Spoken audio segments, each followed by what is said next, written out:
அப்ப எங்களுக்கு இதுல கூட்டுத்தொகைகள் பெருமதிகள் தெரியாது. அப்ப நாங்க உதாரணமாக முதலாவது எண் x எடுத்தோம்னா இரண்டாவது எண் x ஆக 1, மூன்றாவது எண் x ஆக 2, நான்காவது எண் x ஆக 3, ஐந்தாவது எண் x ஆக 4, ஆறாவது எண் x ஆக 5.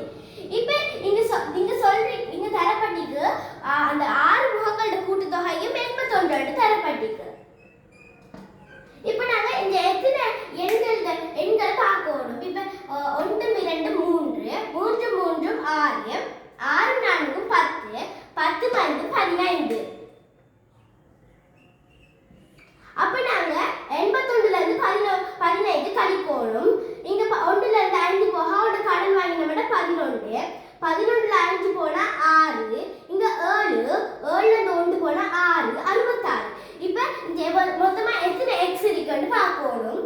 ஒரு x, 2x, 3x, 4x, 5x, 6x.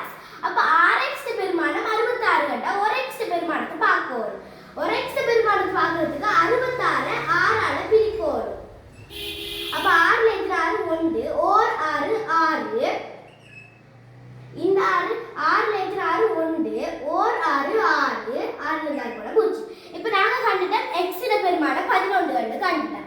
அப்ப x ல பெருமானம் 11, x ஆக 1 ட பெருமானம் 12, x ஆக 2 ட பெருமானம் 13, x ஆக 3 ட பெருமானம் 14, x ஆக 4 ட பெருமானம் 15, x ஆக 5 ட பெருமானம் 16.